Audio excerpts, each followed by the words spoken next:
वीक्षरम तो मनश्चक्रे योग माया मुकाश्रुत। भगवान ने रासलीला का विचार किया तो योग माया के माध्यम से किया। सांसारिक माया नीचे गिराती है, योग माया भगवान से जोड़ती है। तो समत्वं योग उच्यते। सभी प्राणियों में ब्रह्म की स्थिति है। गोपी और कृष्ण दोनों अभिन्न हैं। एदाश्च श्रुतयः सर्वा व्रजे गोप कुमारिका। इस ब्रज में जो गोप बालिकाएं हैं वे कौन हैं? वेद के मंत्र ही गोप बालिकाओं का स्वरूप धारण करके आए, यह शास्त्र उपदेश करते हैं। तो वेद के मंत्र शब्द ब्रह्म है और नारायण पर ब्रह्म है। वे ब्रह्मणे वेदितव्ये शब्द ब्रह्म परम तो यत् शब्द ब्रह्म नरो ज्ञात्वा परम ब्रह्माधिगच्छति। ये कहा भाव। क्या कहते हैं? दो प्रकार से ब्रह्म का अनुभव होता है। एक तो शब्द के माध्यम से, वेद पुराण शास्त्र के माध्यम से, और दूसरा पर ब्रह्म। तो शब्द ब्रह्म को जब व्यक्ति जानता है तब उसे पर ब्रह्म का ज्ञान होता है। तो शब्द ब्रह्म के अवतार हैं गोपियां और परब्रह्म के अवतार है भगवान नारायण। परब्रह्म स्वरूपी नारायण, शब्द ब्रह्म स्वरूपी गोपियां। तो दोनों हैं एक ही तत्व, लेकिन एक पुरुष के रूप में, एक प्रकृति के रूप में अपने आप को प्रत्यक्ष करते हैं। भगवान ने बड़ी सुंदर काम दीपक ध्वनि का प्रवर्तन किया है यहाँ पर बांसुरी के माध्यम से। भगवान की उस मधुर वंशी ध्वनि को केवल उन्हीं गोपियों ने सुना, बाकी उनके पति पुत्र भाई इत्यादि नहीं सुने। जो गोपियां भगवान को पति रूप में प्राप्त करना चाहती थीं, उन्होंने ही केवल सुना। सभी गोपियों ने नहीं। देखिए वहां तो बहुत सी गोपियां हैं, कोई माता लगती है, कोई मौसी लगती है, कोई चाची लगती है, कोई बुआ लगती है, हर प्रकार के रिश्ते हैं। लेकिन जिन गोपियों ने भगवान को पति के रूप में प्राप्त करने के लिए व्रत किया था, उन्होंने भगवान की इस मधुर वेणुनाद को सुना। और जब ये घर से लौट रही थी, घर से निकल रही थी, तो उनके सगे संबंधी रोकने लगे, पिता पति भाई बंधु रोकने लगे कि आधी रात को कहाँ चली। तो अपने पुरुष संबंधियों के रोकने के बाद भी वे रुकी नहीं, भगवान के पास आ गई। राजा परीक्षित पूछते हैं, कृष्णं विदुः परम कामतं न तु ब्रह्मतया मुने गुण प्रवाहो परमस्तासां गुणधियां कथम। भगवान को तो भगवान मानकर उपासना कर नहीं रही हैं गोपियां, भगवान को कांत मानकर, पति मानकर प्रेम कर रही हैं गोपियां, प्रियतम मानकर। तो प्रियतम प्रेम इत्यादि का जो संबंध है वह तो बांधने वाला है। परब्रह्म का संबंध रखते तो मोक्ष हो जाता। लेकिन हम देखते हैं कि संबंध तो बंधन का रहा, प्रेम का बंधन रहा, लेकिन हो गया इनका मोक्ष। ये कैसे संभव हुआ? ब्रह्म समझकर नहीं, पति समझकर आराधना करने वाली गोपियां भी भवबंधन से मुक्त कैसे हो गई, ये हमें बताएं। तो सुखदेव जी ने कहा कि तुम भवबंधन से मुक्त करने के लिए प्रेम की बात करते हो, यहाँ शिशुपाल गाली देके मुक्त हो गया। कहते हैं ना, दूषण नभे ऋषिकेश की मुदा दुख प्रिया। द्वेष भाव से द्विषण अपनी उक्तन पुरस्तादेतत्ते चैद्यस्य यथागतः। जिस प्रकार से चेदिराज दम्भोष का पुत्र शिशुपाल भगवान से द्वेष भाव रखते हुए भी इस प्राकृत शरीर से द्वेष भाव रखता था, लेकिन इस शरीर का परित्याग करके वह उनका पार्षद हो गया। तो जो भगवान को ही अपना सर्वस्व समझकर उनसे प्रेम कर रही है, भगवान के प्रति संपूर्ण जीवन समर्पित कर चुकी है, ऐसी गोपियों के मोक्ष में क्या संदेह हो सकता है? शिशुपाल में भक्ति नहीं, अभी तो शत्रुता का भाव रखा, फिर भी भगवान ने उसको अनन्य शत्रुता के कारण मोक्ष दे दिया। तो जो अनन्य प्रेम कर रही हैं, उनके मोक्ष में कौन सा संदेह हो सकता है? वो भी हो, काम हो, क्रोध हो, लोभ हो, भय हो, ये सभी पतन संसार से जुड़ जाए तो कराता है, भगवान से जुड़ जाए तो कोई भी भावना होगा कल्याण ही कर देता है। जितने असुर भगवान पर अस्त्र शस्त्र का प्रहार करते थे, वे प्रेम से थोड़ी करते थे, क्रोध से करते थे, लेकिन भगवान से संबंध होने के कारण वह क्रोध, वह लोभ, वह भय भी उनके लिए मोक्ष कारक ही बन गया। भगवान ने गोपियों को देखा तो पहले कहा कि स्वागतम वो महाभागा प्रियं किं करवाणि वह प्रदिश्यानामयं कच्चित् द्रुतागमनकार रजन्येषा घोर रूपा घोर सत्व निषेविता प्रतियात ब्रजम्नेह स्थेयं स्त्रीभिः सुमध्यमा। गोपियों, इतनी रात्रि को तुम हमारे पास आ गई हो, ब्रज में सब ठीक तो है, ब्रज में सब कुशल तो है, कोई संकट तो नहीं आ गया? देखो रात्रि का समय है, यह वन है, यहाँ बड़े बड़े भयानक जीव विचरण करते हैं, तुम सबों को रात्रि को जंगल में नहीं रुकना चाहिए, अपने अपने घर लौट जाओ। भगवान ने जब ऐसा कहा तो गोपियों का हृदय विदीर्ण होने लगा। उन्होंने कहा कि प्रभु, जब भेजना ही था तो बुलाए क्यों थे फिर यहाँ पर? जब भेजना ही था तो नहीं बुलाना चाहिए था। अब बुला लिए, उतने दूर से हम सबसे झगड़ा करके आ गई हैं, अब फिर कहते हैं वहीं जाओ। यह व्यवहार आपके लिए उपयुक्त नहीं है। तो भगवान कह रहे हैं जाओ, लेकिन गोपियां जा नहीं रही, अब कुछ कर नहीं पाई, तो वहीं पर माथा झुकाकर खड़ी हो गई, सुसकने लगी, रोने लगी अपने। अच्छा, स्त्रियों का क्या है, पैर के नाखून से जमीन को कुरे देंगी, हाँ, स्त्रीगत स्वभाव होता है। तो वहीं पर माथा लटका के, माथा झुकाकर एक उदासी में, विषाद अवस्था में, देखिए अर्जुन को भी विषाद हुआ, अर्जुन को विषाद हुआ। पहले अर्जुन विषाद योग, ये वसुष्ट शरीरे में रोम हर्ष जायते गांडी संसरे हस्तात् पक्षे परिदह्यते। हाथ कांपने लगा, अर्जुन का पसीना छूटने लगा, नेत्रों की दृष्टि में भ्रम होने लगा, धुंधला धुंधला दिखने लगा, चक्कर आने लगा। और विषाद होगा तब भगवान से उन्होंने निवेदन किया तो भगवान ने परम ज्ञान का उपदेश कर दिया। वैसे ही गोपियों को विषाद हो गया, रोने लगी और भगवान को उलाहना देने लगी कि हम ठीक है चली जाएंगी, तुम कह रहे हो चली जाएंगी, लेकिन क्या है, पादौ पदम न चलतस्तव पादमूलाद्यामः कथं व्रजमभो करवाम किं वा। जाने के लिए तो पैर की आवश्यकता है और हमारे पैर चलने के लिए तैयार नहीं है। यहाँ आने के लिए तो तुरंत तैयार हो गए, लेकिन हम जब जाने का विचार कर रही है तो हमारे पैर हड़ताल कर दिए, हमारे पैर जाने के लिए तैयार ही नहीं है। इसीलिए हम यहीं पर खड़ी हैं। तुम हमसे बहुत प्रेम करते हो, हम भी तुमसे बहुत प्रेम करती हैं। जिन चरण कमलों को भगवती लक्ष्मी निरंतर दबाती रहती हैं, जिनका सेवन करती रहती हैं, जिन चरण कमलों की सेवा करती रहती हैं, वही चरण कमल हमें भी प्रदान करके हमें भी सौभाग्यशालिनी बनाओ। ऐसा भगवान के प्रति जब निवेदन किया, भगवान ने गोपियों के साथ कैसे रमण किया है, प्रहस्य सदयं गोपीरात्मा राम शरीरम। जिस प्रकार से कोई व्यक्ति अपने ही शरीर के साथ अपने ही शरीर का स्पर्श करे, उसी प्रकार से गोपियों का स्पर्श भगवान ने किया, क्योंकि सर्वत्र भगवान ही व्याप्त है।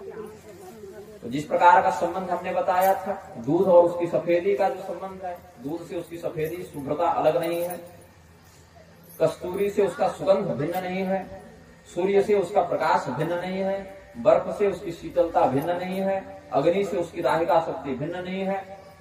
ये सब अभिन्न तत्व ही माने जाएंगे। उसी प्रकार से भगवान से गोपियां अभिन्न हैं, अलग नहीं हैं, ऐसा समझना चाहिए। जिस प्रकार से हम अपने सामने 10 प्रकार के ऐनक रख लें और 10 प्रकार के ऐनक में हमारे जो प्रतिबिंब बने उन्हीं से हम क्रीड़ा करें, उसी प्रकार से भगवान के समक्ष जितनी गोपियां थी उनको भगवान का प्रतिबिंब भी जानना चाहिए। इसीलिए यहाँ दोष बुद्धि नहीं करनी चाहिए। आत्मा राम शरीरम। हम जैसे शयन करते हैं, सो जाते हैं, तो सोई हुई अवस्था में हम भी एक सृष्टि कर लेते हैं, एक संसार का निर्माण कर लेते हैं। हम अपने सपने में घर देखते हैं, उस घर में कुछ लोग रहते हैं, उसी में कुछ हमारे मित्र बन जाते हैं, उसी में कुछ हमारे शत्रु बन जाते हैं, उसी में हम सुखी भी हो जाते हैं, उसी में हम दुखी भी हो जाते हैं। लेकिन वास्तविक जगत पर इसका कोई प्रभाव नहीं पड़ता। हमारे सपने में चाहे भूकंप आ जाए, सुनामी आ जाए, हमारा तकिया तक नहीं भीग सकता, चाहे सपने में कुछ उठापटक हो जाए। तो उसी प्रकार से जैसे स्वप्न में हम स्वयं के साथ ही ये सब क्रीड़ा करते हैं, लेकिन स्वप्न में हम, हमारा घर, हमारे मित्र, हमारे शत्रु हमसे अलग अलग दिखते हैं, लेकिन वस्तुतः देखें तो उन शत्रु, मित्र, घर इत्यादि के रूप में हम ही तो प्रतिभाषित हो रहे हैं, भिन्न तो नहीं। उसी प्रकार से बाहर से देखने पर भगवान और गोपियों में अंतर दिख सकता है, लेकिन जो तत्व को जानते हैं वे समझते हैं कि उनके रूप में भी भगवान ही प्रतिष्ठित हैं। अब भगवान जब उनके साथ क्रीड़ा करने लगे अलग अलग विधि से, तो गोपियों को जरा गर्व हो गया कि हम कितनी सौभाग्यवती हैं। आत्मानं मेदित स्त्रीणाम मानन्यो बिल्कम भवि। संसार में जितनी स्त्रियां हैं उनसे हमारा सौभाग्य बहुत बढ़कर है। ये उनको अहंकार हो गया। तो अहंकार फिर भगवान से दूर कर देता है। चाहे आपको भगवान सामने खड़े मिल जाए, अहंकार हो गया तो भगवान वहीं से गायब। भगवान ने देखा कि हमारी जो प्रियतमाएं हैं उनको बहुत अहंकार हो गया है अपने सौभाग्य का, और अहंकार पतन का कारण बनता है। समर्पण के स्थान पर अहंकार हो जाए तो नीचे गिरा देता है।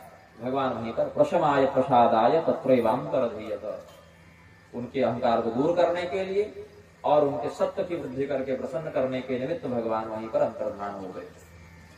भगवान के अंतर्धान होने पर जैसे किसी झुंड में बहुत से हथनियां हों जो एक गजराज पर आश्रित हों और वह गजराज कहीं चला जाए तो ये अनाज के समान अनुभव करने लगती हैं, वैसे भगवान की विरह की ज्वाला में गोपियों का हृदय जब व्याकुल हो गया तो अभी तक भगवान ने जितनी लीलाएं की थी वे सभी लीलाएं गोपियां नाटक के, जैसे रामलीला, रासलीला हम लोग अभिनय के रूप में करते हैं बहुत से लोग, उसी प्रकार से भगवान की उन लीलाओं का कीर्तन करने लगी नाटक के माध्यम से, लीलाओं के माध्यम से।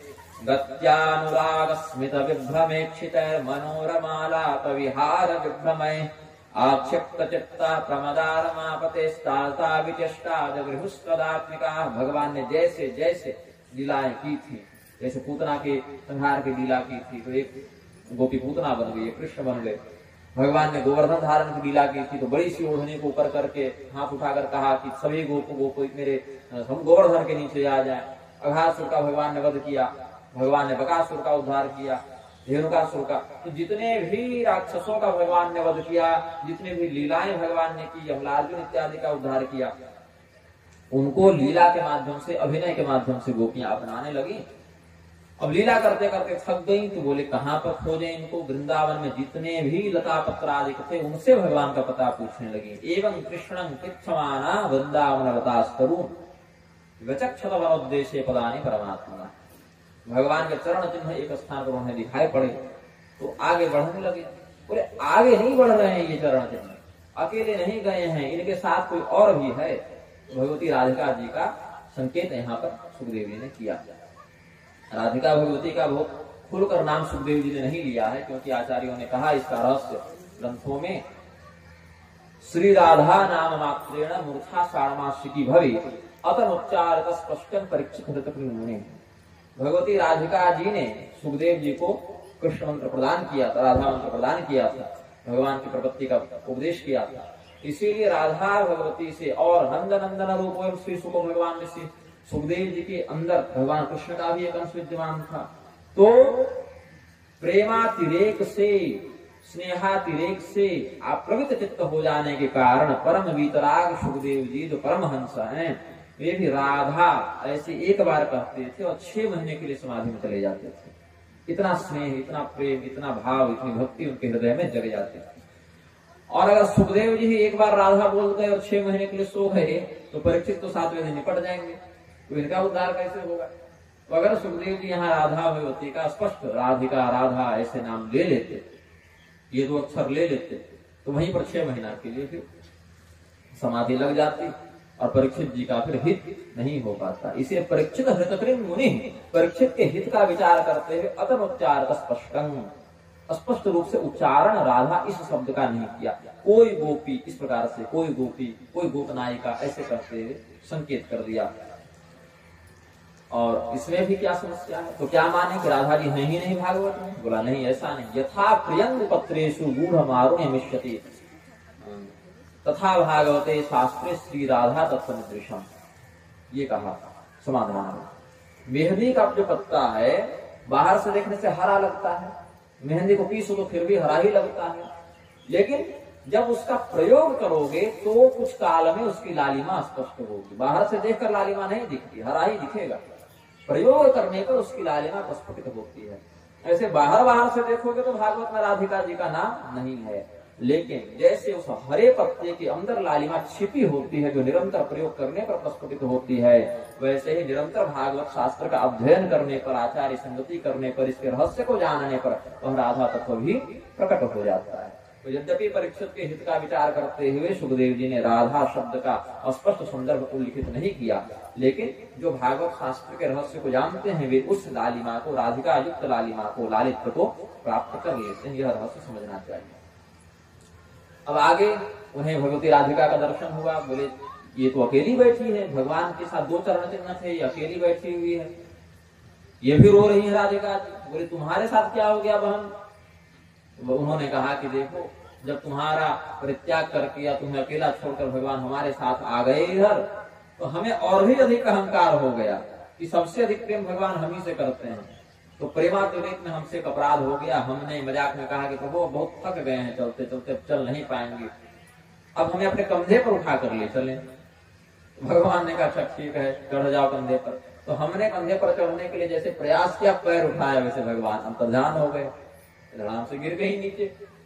तो भगवान मुझे और भी अधिक अहंकार वाली जानकर स्वयं अंतर्ध्यान हो गए। तो अब देखिए, भगवान गोपियों को वहां अकेला छोड़कर राधिका जी के साथ आ गए थे, और भगवान राधिका जी से अलग नहीं हो सकते, भगवान छोड़कर जा नहीं सकते। तो भगवान के वियोग में जो गोपियां तड़प रही हैं, उन गोपियों का उद्धार कैसे हो, यह राधिका जी ने चिंतन किया। तो भगवान हमको छोड़कर उधर जाएंगे नहीं, और वो भगवान को अपने से ढूंढ नहीं पाएंगे, तो हम कुछ ऐसा प्रबंध करें कि गोपियों को हमारे माध्यम से भगवान की प्राप्ति हो जाए। तो राधिका जी ने मान का प्रदर्शन किया, मान लीला की, एक अभिमान का उन्होंने नाटक किया, और भगवान जब उनको छोड़ गए तब राधिका जी के नेतृत्व में गोपियों ने भगवान का गान करना, जो गोपिका गीत है, 1-2 श्लोक। जयति तेधिकं जन्मना व्रज श्रयत इंदिरा शश्वदत्रहि दयित दृश्यतां दीक्षुतावकास्त्वयि धृता सवस्त्वां विचिन्वते। जितने वैकुंठ इत्यादि लोक हैं उनमें भगवान की स्थिति है, इसीलिए वे श्रेष्ठ बताए गए हैं। लेकिन आज हे प्रियतम, हम समझती हैं कि वैकुंठ इत्यादि लोकों से भी अधिक श्रेष्ठ, अधिक महिमावान यह ब्रज हो गया है, क्योंकि भगवती लक्ष्मी ने भी वैकुंठ का परित्याग कर दिया तुम्हारे जाने के बाद। गोपियां भगवान के रहस्य को जान रही हैं, तभी तो कह रही हैं। वे तो भगवान को जानती थी, ये अंदर से कौन है, एक शब्द ब्रह्म है, एक पर ब्रह्म है, इसलिए जान रही है। सामान्य स्त्रियां रहती, सामान्य ये लड़का लड़की रहते तो ये रहस्य कोई नहीं जानता। लेकिन कहती क्या है, दयित दृश्यताम दीक्षुतावकाश वही धृता समस्ताम विचिन्वते। जिन गोपियों ने तुम्हारे चरण कमलों में अपना सर्वस्व समर्पित कर दिया है, वे तुम्हें न देख पाने के कारण कष्ट पा रही हैं, तुम्हें खोज रही हैं। आज इस व्रज की जो शोभा है वह वैकुंठ आदि से भी विशिष्ट हो गई है, क्योंकि तुम तो वैकुंठ छोड़कर यहाँ पहुंच ही गए हो। अकेले लक्ष्मी जी का मन भी नहीं लग रहा था, इसीलिए वे भी यहाँ पर उपस्थित हो गए हैं। किया है और इस चीज में गोपिका गीत है। मैं संपूर्ण गोपिका गीत पर तो नहीं कहूंगा, क्योंकि बहुत विस्तृत और गूढ़ विषय गोपिका गीत पर कहना। एक गोपिका गीत पर 1 महीना भी कहा जा सकता है, तो 1-2 श्लोक आप श्रवण कर लें, श्रवण का ही लाभ समझें। क्योंकि गोपिका गीत पर स्वामी करपात्री जी ने 2-2 महीने 4-4 महीने कहे, तो हम लोग उतने बड़े ज्ञानी नहीं, फिर भी 10-12 दिन तो कह ही डालेंगे, कुछ भी नहीं कहेंगे। तो गोपिका गीत पर प्रथम श्लोक जो उसका है, 1-2 श्लोक 3 श्लोक पर हम आप उनका श्रवण करें। श्रवण का भी बहुत बड़ा लाभ है। जयति तेधिकं जन्मना व्रज जयति तेधिकं जन्मना व्रज श्रयत इंदिरा शश्वदत्रहि। ये रास पंचाध्यायी है, इसको भागवत का हृदय कहते हैं। एक दीपक भगवान के में तो जला देंगे आप। ये रास पंचाध्यायी जो श्रीमद् भागवत के 29वें से लेकर 33वें अध्याय तक है, हृदय रोग में बहुत काम देता है। ये तो इसका भौतिक लाभ है। किसी को हृदय रोग हो तो रास पंचाध्याय का पाठ करे, सुन ले। 10वें स्कंद के 29वें से लेकर 33वें अध्याय तक है। और उसमें भी जो 31वां, जो बीच का, जो 5 अध्याय में से जो तीसरा अध्याय बीच वाला गोपिका गीत, वह विशेष करके लाभ देता है। ये साक्षात वेद ही समझना चाहिए। गोपिका गीत को तो मैं, चूंकि वेद की वाणी मंत्रों ने गोपी का रूप धारण करके भगवान की स्तुति की है, तो मैं तो समझता हूँ कि साक्षात वेद स्वरूप ही हैं। जो लोग वेद नहीं पढ़ सकते या पढ़ने का अधिकारी नहीं है या ज्ञान नहीं है, वे गोपिका गीत को भी ढंग से समझ लें तो उन्हें भी वेद ज्ञान की संसिद्धि संभव है।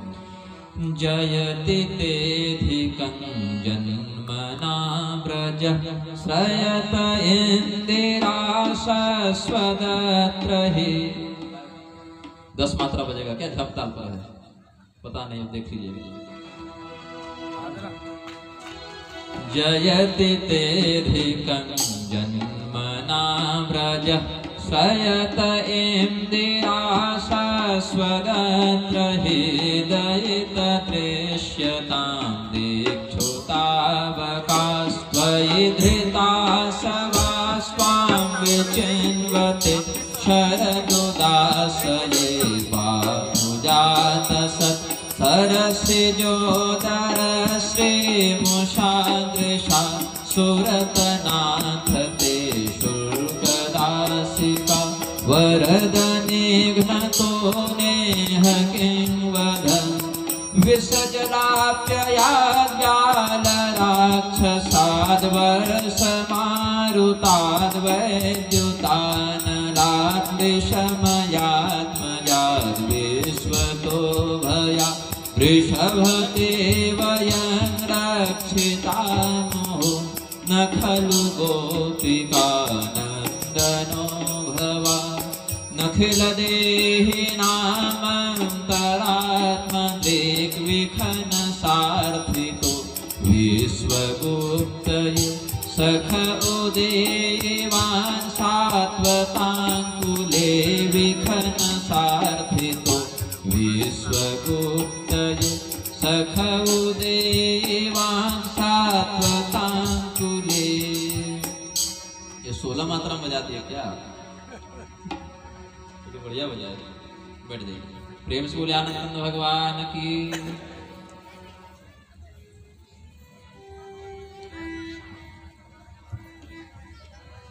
अब गोपियों की अवस्था, भगवान की अवस्था लगभग 7 वर्ष के आसपास की है।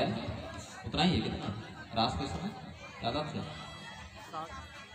गोवर्धन धारण के बाद सीधे रास पर ही तो आए, उसके बाद जो भी है बहुत अल्पव्यस्त हैं। अब 7-8 वर्ष की बच्चियों ने क्या कहा है और 7-8 वर्ष के बच्चे ने क्या सुना है। अगर भौतिक दृष्टि से जो लोग रास को विकृत समझते हैं या अमर्यादित समझते हैं, सभ्य समझते हैं, तो वहां पर रास को एक उपाधि दी गई, अवरुद्ध सौरतः। सामान्य स्त्री पुरुष के संसर्ग से दोनों में काम का वर्धन होता है, लेकिन यहाँ पर कामदेव ने जब इस दृश्य को देखा तो उसके चित्त में काम का प्रादुर्भाव हुआ है। भगवान या गोपियों के चित्त में काम का प्रादुर्भाव नहीं हुआ है। कामदेव ने जब इस दृश्य को देखा है तब उसके चित्त में काम का प्रादुर्भाव हुआ है। मतलब इसने विपरीत असर किया, विपरीत प्रभाव किया, उल्टा काम किया। सामान्य तौर पर कामदेव के प्रभाव से स्त्री पुरुष के चित्त में काम का असर होता है। यहाँ रास मंडल में ब्रह्म और माया के मध्य जो लीला हुई उसके कारण कामदेव के चित्त में मंथन हुआ है। और भगवान के पास क्या अवरुद्ध सौरता, कामदेव ने जब उन पर प्रहार करने का प्रयास किया तो भगवान ने उसको अवरुद्ध कर दिया, उसको नियंत्रित कर दिया और उसका प्रभाव स्वयं कामदेव पर उल्टा हुआ है। तो ये क्या कहती हैं गोपियां, न खलु गोपिका नंदनो भगवान। आप और गोपियों की संतान नहीं है, यशोदा नंदन नहीं है। इसी से सिद्ध होता है कि ये वेद की वाणियां हैं, क्योंकि भगवान तो चलिए असाधारण है, अलौकिक है, वो भगवान ही है, लेकिन गोपियां भी असाधारण ही हैं। क्योंकि 7-8 वर्ष की बच्ची ऐसा थोड़ी कहेगी। नखिल देहिनामंतरात्मदृक्, हम तो समझती हैं कि संपूर्ण देहधारियों के अंतर्गत आप ही स्थित हैं, आप ही विराजमान हैं। तो जो सभी प्राणियों के अंतर्गत स्थित ब्रह्म का दर्शन करे वह साधारण कन्या नहीं हो सकती है। क्योंकि पहले तो भगवान को पहचानना, और पहचानने के बाद प्रेम सब कर सकते हैं। भगवान सुंदर हैं, सुंदर हम भी उनसे प्रेम करेंगे, सुंदर से कोई भी प्रेम करेगा। सुंदरता के कारण भगवान से प्रेम नहीं है ना, केवल बाहरी सुंदरता जो शारीरिक सुंदरता है उसके कारण प्रेम नहीं है, तात्विक प्रेम है।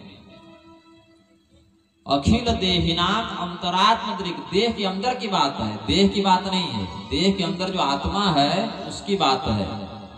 सभी शरीरधारियों के हृदय में रहने वाले तुम अंतर्यामी हो। और सभी देहधारियों के हृदय में कौन रहता है? ईश्वरः सर्वभूतानां हृदयेषु अर्जुन तिष्ठति। हे अर्जुन, सभी प्राणियों के हृदय में ईश्वर रहते हैं। ईश्वर कौन है? क्लेश कर्म विपाका शैरपरामृष्टः पुरुष विशेषः ईश्वरः। जो क्लेश और कर्म विपाक से परे हो वह ईश्वर है। एक ही श्लोक पर कितना लंबा कहा जा सकता है, इसीलिए मैं संपूर्ण पर नहीं कहूंगा। एक श्लोक अभी दिख गया सामने तो उस पर कह दिया। चौथे श्लोक को सुन लीजिए। न खलु गोपिका नंदनो भवान। और मैं जब प्रवचन करता हूं तो पहले बैठकर सोचता नहीं कि क्या कहूंगा, जो मुख से निकलता है वो ग्रहण कर लीजिए, क्योंकि ये फिर दूसरी जगह सुनने को शायद ना मिले, क्योंकि कोर्स तो पढ़ा हुआ नहीं है।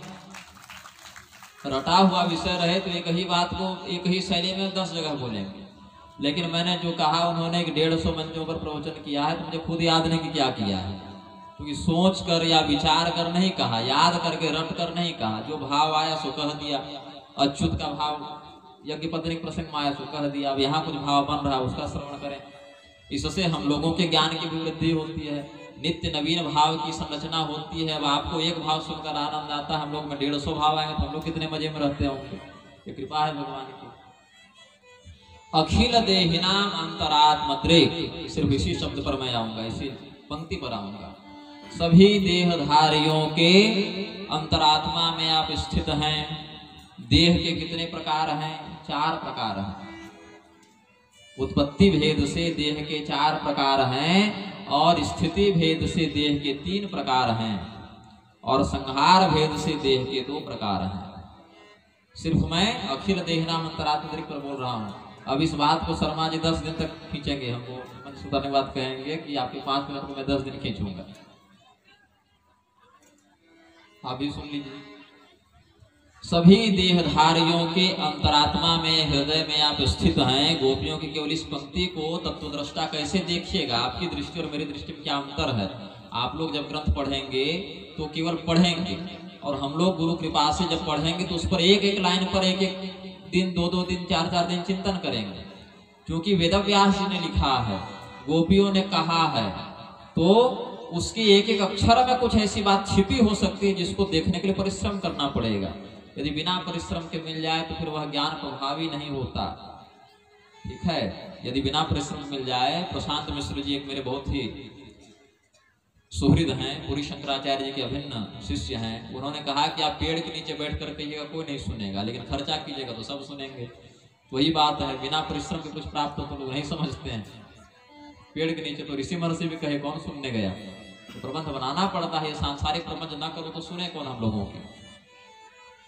तो संपूर्ण देहधारियों के हृदय में यह स्थित हैं कौन? आप। ये कौन कह रही हैं? 6, 7, 8, 10 वर्ष की गोपियां कह रही हैं। उस अवस्था में जो उन्होंने एक पंक्ति कही है उस पर देखिए क्या भाव है, तो बाकी श्लोकों की छोड़िए। देह के सृष्टि भेद से 4 प्रकार होते हैं, स्थिति भेद से 3 प्रकार होते हैं, और संहार भेद से 2 प्रकार होते हैं। सृष्टि भेद के 4 प्रकार कौन है?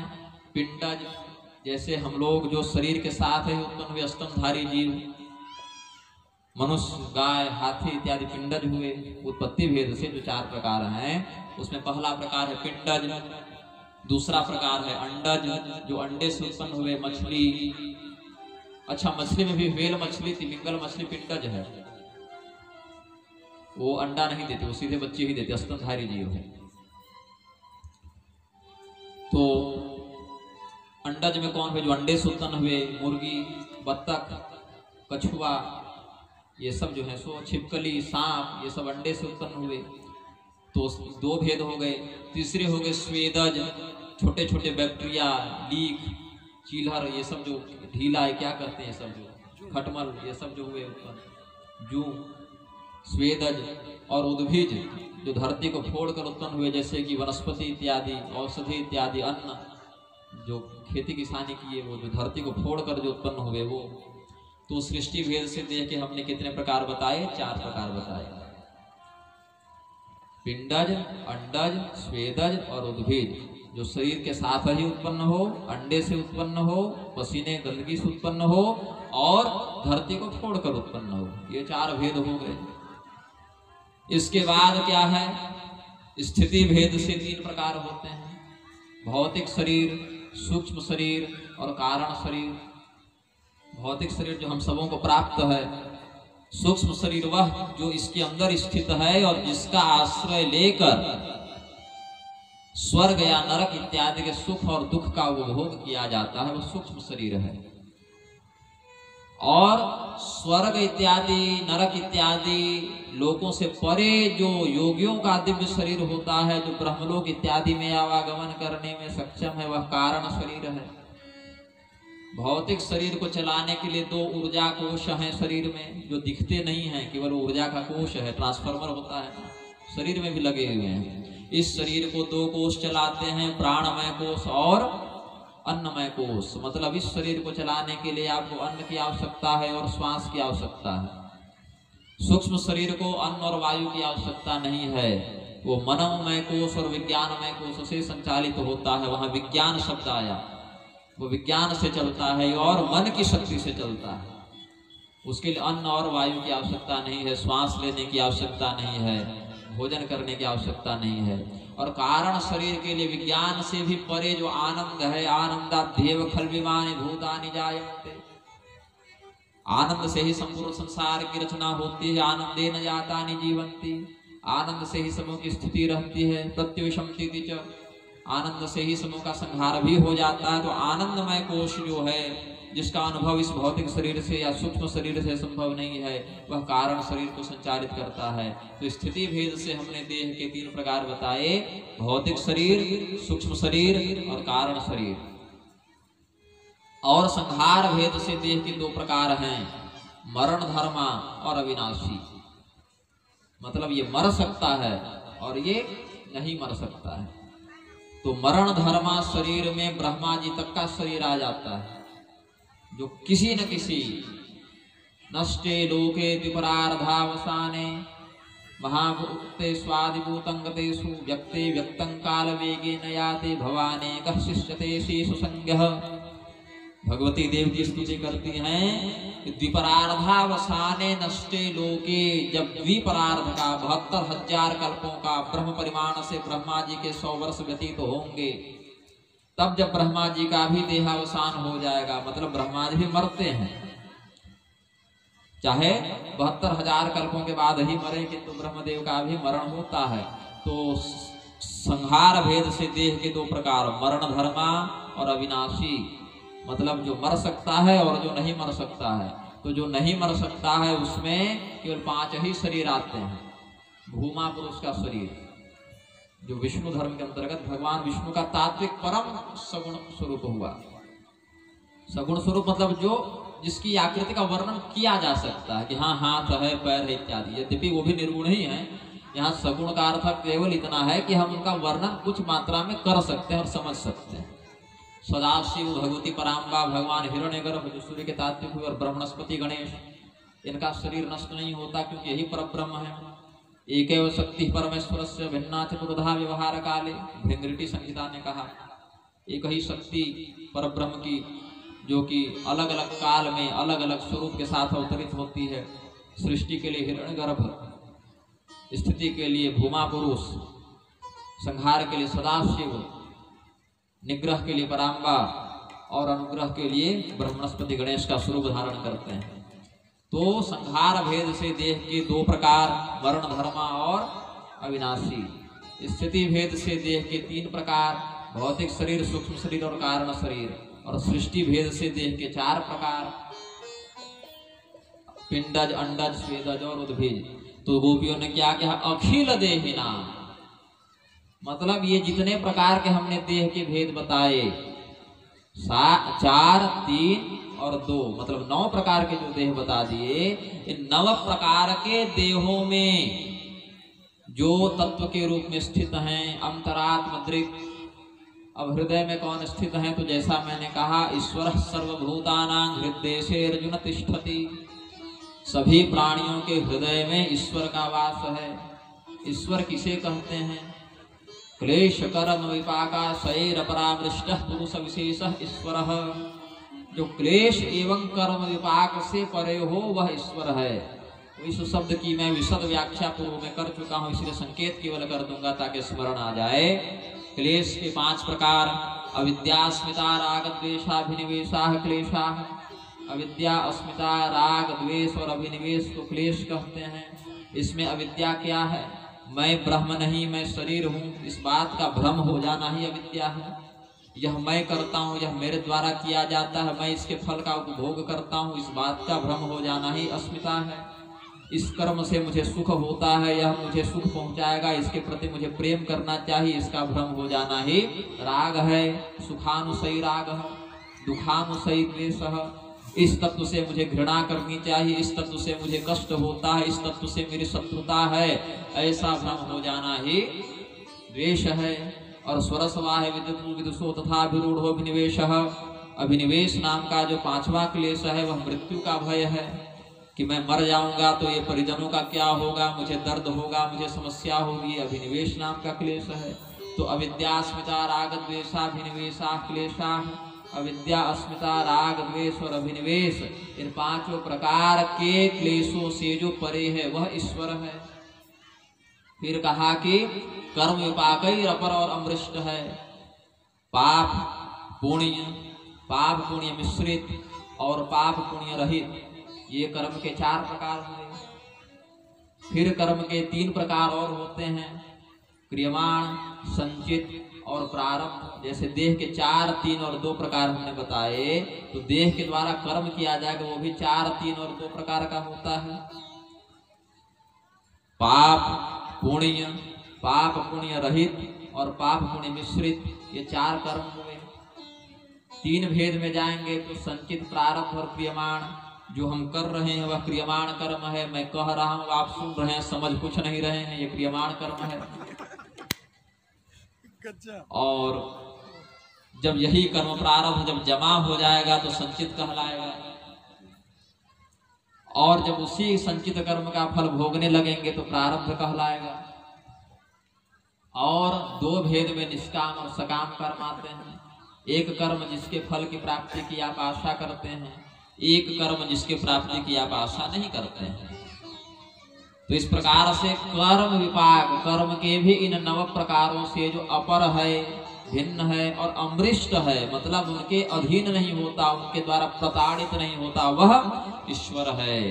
तो अखिल देहिनाम अंतरात्म दृष्टि से पंक्ति को इतने भावों से समझा जा सकता है। एक बार पुनः इस दिव्य श्लोक का स्मरण करें, ये रिकॉर्डिंग रख लीजिएगा। न खलु गोपिका नंदनो भवान् नखिल देहिनाम अंतरात्मदृक् विखन सार्थितो विश्वगुप्तये सख उदेयवान सात्वतांकुले। विखन सार्थितो, विखनस कहते हैं ब्रह्मा को। भगवान के नाखून से एक अवतार हुआ था ब्रह्मा जी का, जिसको विखना कहते हैं। ब्रह्मात विखना मुनि ही, ब्रह्मा जी ही विखना नाम से मुनि का अवतार ग्रहण करते हैं। और उन्होंने वैखानस ग्रंथों की रचना की है, वैखानस संहिताओं की रचना की है। उस वैखानस संहिता में सैकड़ों ग्रंथ हैं। भगवान की जो तांत्रिक पूजा होती है नारायण की, उसके 2 प्रधान भेद हैं, पांचरात्र मत और वैखानस मत।